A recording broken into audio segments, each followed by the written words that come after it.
to the special meeting in Navasota City Council at 4:30 p.m. Council chambers. Remarks of visitors and turned in. No, sir. Okay. Item 3, conduct a workshop on a trap and release program for feral cats in the city of Navasota. Yes, sir, Mayor and Council. Chief Mize is gonna discuss a new program that, he's considering for the animal control, and I'll, kick it over to him. Mayor, City Council, Mike Mize, Chief of Police. In front of you is a little packet on a program that our animal control officers have been discussing. We've been debating back and forth. Obviously, you can see we do have a cat problem in the city, and an alternative, we are a no-kill shelter. So a solution to do this would be the TNVR, which is basically trap, neuter, spay, vaccinate, and then return program. In a day, basically, we would go and trap cats, feral cats. If they're microchipped and or have a tag, give those back to their owner. But if they are straight feral, collect those cats, working with best friends, transport the cats like once a month or anything like what type of schedule we have. Bring them down to Houston. They would then do their surgical spay neuter for every cat we brought down there, as well as vaccinate. And then all in the same day, bringing them back, and under their rules and all that, would re-release them. Identified by clipping one of the ears so you can identify. So you run the traps again. You find an animal that's already has a clipped ear. You already know it's already been vaccinated, spayed, neutered. Pros, it's free. Stops the population growing because they're spayed and neutered, vaccinated. So any type of cat does bite somebody, anything like that, we know these cats are vaccinated. We do have, like right now, the cats are not, and so they're constantly repopulating left and right. But this would severely decrease that population. They be some of the other positives. The males, once they are neutered, their territory and then fighting and all that significantly goes down. The only thing is, yes, we're re-releasing them, but if we were to trap them, they're in our shelter and we just have to adopt them out as feral cats, which we do now to some persons. Every once in a while I get a call from somebody in the county, I need a barn cat. These can still be released that way, but now they're not repopulating randomly. So that's pretty much the biggest positive. And I also mentioned the con is, yes, we're putting them back out there, but Over time, though.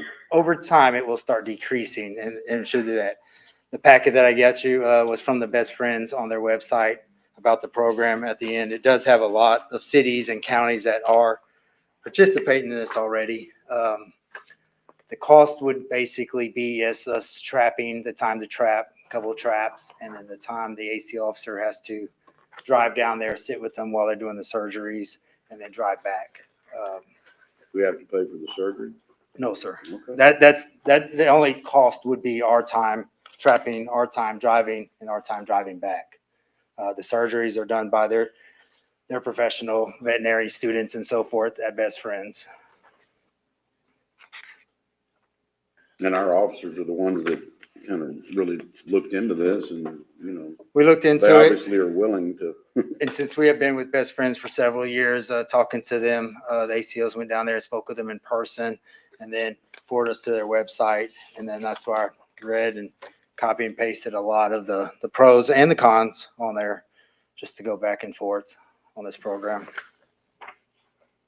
Biggest thing is we're staying away from the no-kill side, because we do get complaints on cats and new litters of cats being brought up. And we're trying to stay away from that no-kill side. This is, I think, one of the better options of that. When you catch these cats and you take them to Houston to get them fixed and bring them back, where will you let them out at? So they're supposed to, under their guidelines, Best Friends, since this is their program, document where each cat was trapped at, picked up at, and we're supposed to release them in that general area. Or can you release them to where somebody may want them, like for a barn cat or something like that? Correct. Yeah. Just not sitting back at the shelter, basically. Hey, we can make a list. Because we're not going to trap all month long and keep them all month. We call down to Houston, hey, we would like to schedule the surgeries on the 30th. We would start trapping 10 days prior to. We may only get 5 cats or 30 cats. They didn't have a limit on that either. They have some that bring in 20 cats to 60 cats, different cities. So we would, just depends on what we trap. And then we would trap for maybe 10 days. Document trap 1 was a brown male, just our normal descriptions that we do now when we pick up an animal. Location, we can go trap out here, 200 East McAlpine. Picked up which ones, go down there, and they do all their surgeries, vaccinate, clip their ear, and then re-release in that same general area. If we have a list of persons that are wanting that, which we would push towards, hey, barn cats that are spayed, neutered, and vaccinated will be way better than just a cat that's not. And But yeah, I was gonna release say you them. have a lot better adoption rate too. What will this, do with the ordinance that we have? I know that our city ordinance said that, we can't abandon any animal in the city limits, that would be, fall upon a cruelty to an animal and everything. So once we take possession when we catch, and then we come back and we put them Well- back out in the community. That's kind of like if we do get approval to move forward on that, we would have to rewrite the ordinance a little bit The ordinance. under our program, because these cats will be identified as that. Most of the time, the cats, they're already living out there, and that's just kind of what we're trying. So the cats are already living out there, many of them, and now we're just trying to make it better where we can vaccinate and then stop the reproduction of that.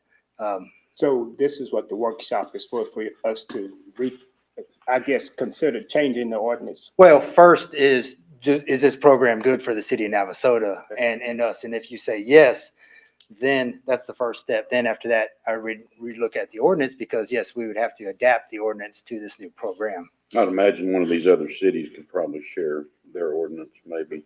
Right, correct. But we just need to, hey, this is an idea we got thrown at us, and yay or nay, is this something for the city to do to help the cat population? And then if so, then yes, then I need to go back to the ordinance, but I didn't want to do nothing first. I'm just first step and then the second step, and then we would start the program once we're all thumbs up on everything. What have you heard from other cities that have this program? I can see here at City Hall, it probably makes sense. You see a bunch of cats running around that they're probably just feral or alley cats, whatever. But in a neighborhood where, I've got a white and black cat that walks across my, front porch every day, 5 times a day. I don't know if that belongs to somebody or not. So if you pick it up and then you find out that there's no chip, and the assumption would be that it is somebody else's cat, then we're going to go ahead and the owner of the cat may be missing their animal for a week or whatever it takes for you to capture it, have it at the shelter, take it to Houston, get the surgery, and then you bring it back. I'm curious how many residents find that their cats that they own are missing and have now become a part of this process and now have their ear clipped. I didn't see anything on that. Anybody's complaining that their cat got picked up and do that. Most of them, it is, you're not supposed to, at large is a violation. Right. They're supposed to And have then it. microchipped and so forth. This will guarantee that the animal is now spayed, neutered, and vaccinated. If they didn't have that, which that's another requirement in the ordinance, they have to be rabies vaccinated. The other thing, some of the positives where people felt better because now they know this cat that was running around their house in the middle of the night and all that, if they did scratch or bite their kid, this one does have the vaccinations in it. And if it was trapped or captured in like a neighborhood that Josh is talking about, it would be released in that same area. Correct. So it's quite likely it may. They would visit They for had 10 9 days. lives. But as we do now when we trap or we get called out and we have a loose animal or something, we post on Facebook. Like the one the other day was immediately picked up by the owner. we would still do that. Hey, we found this, and usually put the date, the time, general area at the intersection of these two streets. Well, it spreads around on social media, and they're up there picking it up. And then we would still check, hey, does it have the vaccination? Is it spay neutered? It's running at large. They got a couple issues to talk about at that point. In your study on this, is it any surrounding counties that have had problems with more cats coming into the community once they found out Navasota is picking up cats, taking them to Houston and getting them fixed, using us as a dropping off point? I didn't see any of that where the uptick picked up, because most of them noticed the population's actually dwindled because then the reproduction slows down, the rate of that slows down, so they didn't really notice the uptick of dumps, basically call it. We're going to get them here a lot. We're more rural. People just drop them off. Dogs, mainly more dogs. We don't really see as many cats thrown out like that. But our local area is the closest one. I know Montgomery County and Montgomery were posted on their website. Everything to the east of us is on this program. And then there's the larger cities, Houston and Dallas, Austin, and Waco, San Antonio, and all that are part of this program. They didn't list, obviously, every single city a part of it.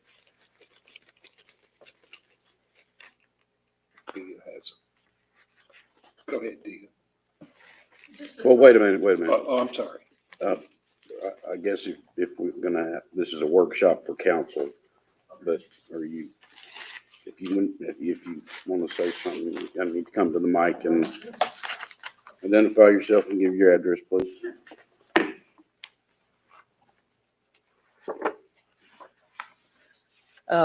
Thank you. I agree with Josh. You know, there's a lot of cats that cross my property. I don't know who they belong to. I don't want a cat. I don't have a cat, never will.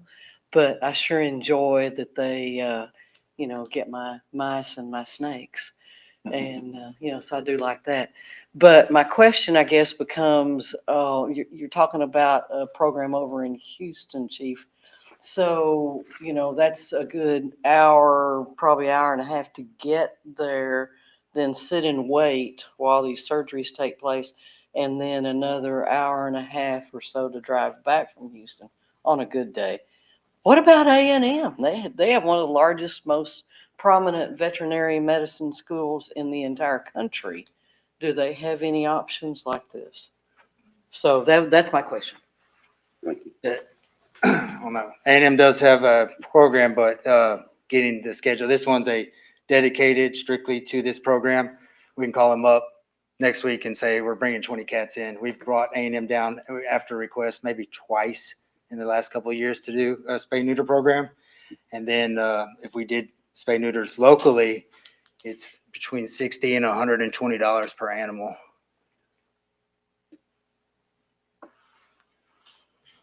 I think my only other question that pops in my head, and this is going down a rabbit hole, a rabbit trail, I don't really want to, but if people notice that there are cats that have their ears clipped, then they would know that those are the ones that are homeless and probably would be like, oh, well, look, they all live down here, so I'm going to start pouring food out down here. Have other cities seen something like that, and how do you address that if that happens? So they did, some of the cities did notice where their citizens were going to their general city park and noticed the clipped ear cats were more approachable then, and they thought it was a good thing, but it's sort of, you're not supposed to feed wildlife, because then what happens, they start getting closer to humans and so forth. That's, I guess, would be something that we're going to tell them, don't feed the cats. But that is something I read on there. Yes. I think it was San Antonio or Austin in one of the areas. They did notice that the people were less scared of them because they saw the clipped ones. They knew they were vaccinated. And of course, people were going to throw out. I know a couple of them in town now that put food out there to feed the stray cats. The only thing this would prevent was the mass reproduction of more cats to continue feeding. But I did see that. Yes, that was one thing that people noticed. The cats were in their central park area, and they released them there. Same thing for rats, mice, birds and stuff. The cats were going after, but people were starting to feed them as they do other animals. The birds, you got a river, you feed the alligators and things like fish and all that. So I don't know how to prevent, because we have that going on right now. I know. And then they call us, hey, like one cat I used to feed now has 9 more cats here. Can y'all come pick them up now? Well, you fed them, so that's your responsibility. But oh no, this was a stray the whole time, never went. So that is we could have done 1 cat, now we're having to do 10 cats. And I believe the question, Josh, a little bit you had about the clipped ear. I know my neighbor had a problem with cats, and he took them and paid for himself to have them neutered and all, and the vet clipped their ears. So I think it's a standard. It is. Once they Yeah. do it, they do it. And So that- rather, Yeah. it's this group or somebody, or someone else. That is a standard. If you go in there saying, this is not my cat, this is not my personal home cat, this is a stray that I want to get done, that's the standard to cut that ear because of the large amount of cities and stuff in Texas that do that. And before you roll it out, you could have kind of some public awareness, and Yeah, kind of let that people would know be- what's going on. Oh, yeah, I mean, it's a big And program. say, so- you know, these are some do's and these are some do nots, and things like that. Yeah. Would probably be helpful. Yeah, with that deal of feeding the cats, I've got 3 around my house that I buy cat food every month, and they're not my cats, but I feed them because they do keep snakes and rats away. But, and then they're gonna grow to, 36 cats in a couple months and then all that, and this would just decrease that down to keep them at 3. And I know there's another question in the.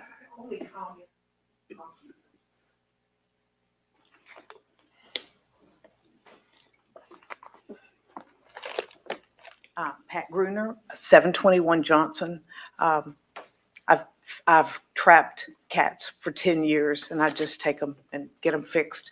The only problem is there's an ordinance that you're supposed to have them vaccinated every year. You will never trap a cat more than 1 time. So you're going to have to relax on that a little bit. At least they've been neutered and they were vaccinated 1 time. Ironically, just came from the vet this afternoon, picked up 2 that I trapped at 5:30 this morning. And I do it all the time because they reward me, as Dia said, they reward me with snakes and rats and mice. I don't ask for these cats. They've just shown up. They come from 4 and 5 blocks away because I see them. But, it's just to me the humane thing to do. I don't You're want controlling inside the animals. population in the process, so. Well, it's just kind of a way to give back. And the vet, they know me. They just, I know what days they take them and I just have to get them early and pick them up at 4 o'clock. But I just know one thing, and that's once you've had a cat in a trap, you'll never trap them again. The vet will tell you that as well. So anyway, it's When you not, bring them back, do you just let them back out at your house or you just? in mine, it's protected. It's got a high fence so that the dogs can't get to them and they know. And then in the winter, I put things out. They can come on my screen porch from the weather, and I put different heated blankets and things. I'm just an old fool, but I can't help it. I feel sorry for them. They just show up and there's 2 or 3 people in my neighborhood that feed them. And I know when they're out of town that I'm going to see extra numbers at my house. I just watch the bowls. I have to make sure the food's all gone though by about 9 o'clock because I have another visitor that comes about 3 and 4 in the morning, Mr. Skunk, and they love cat food. So I'll always make sure that the cat food is gone. But anyway, I think this is, if I just looked online, Brenham does this, College Station does this. I didn't realize until I started reading today, if I'd lived in the city of Hutto, I would be guilty of a crime because until they changed their law, if you let one go again, you're in trouble. And so I thought, golly, I never thought about that. I thought I was doing the right thing by just trying to keep the cat population in my neighborhood down.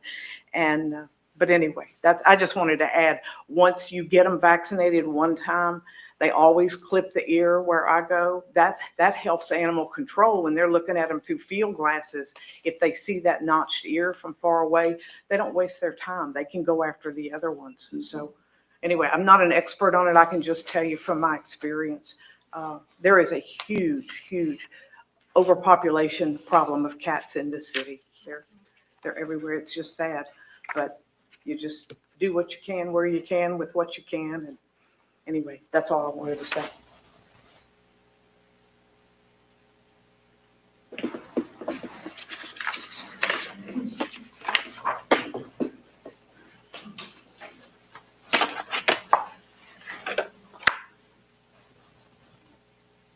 I'd just like that there is an available organization that's not just willing to do it, but And that's the one we've No been part of cost. for several years that has helped us at the shelter, and they do help us with the spay neuters of our other adopted animals here and there. yeah, they can only do. On the cat side, they will do it unlimited amount. And then when we have dogs and stuff, and we're gonna adopt those out for pets and so forth, we schedule, 1 or 2 a month to go down there for that, since it is free, because the cost is very expensive for spay neuter. Well, I think everybody's right. I mean, I think we recognize that there's an issue. Yeah, And yeah. if this is a way that we can do it that doesn't affect our budget, bottom line, by very much, certainly so that we can try. And if it turns out it's not a good idea, we can not true. do it. That's true.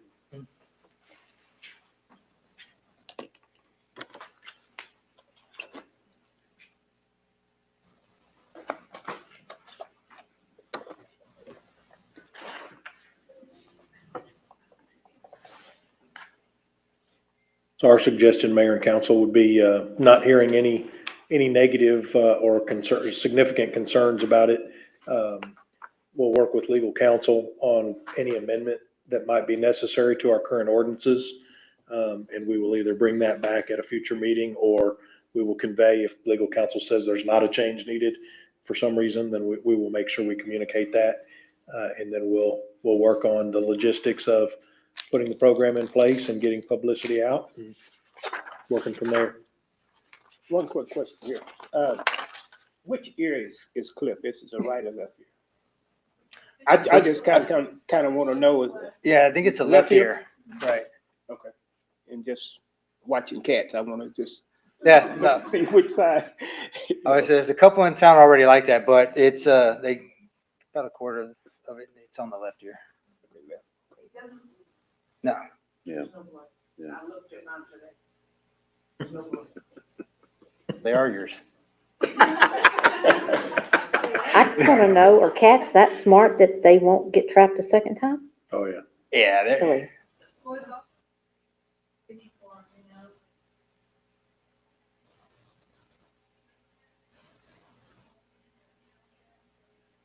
You're never gonna see a feral cat.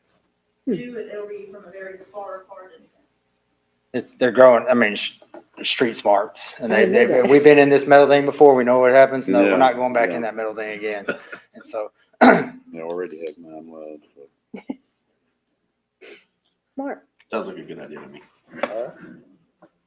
We just wanted to come, again, wanted to bring it to you to just kind of look at the potential, look at the potential negativity.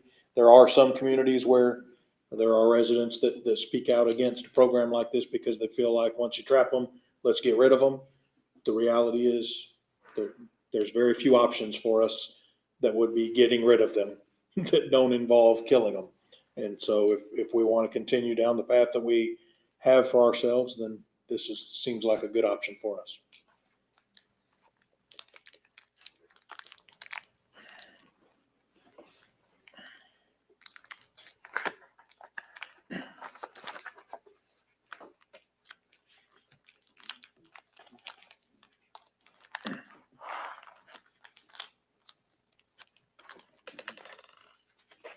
All right. I think that's it, sir. Anything else? Thank you, Chief. Thank you, Mike. And we are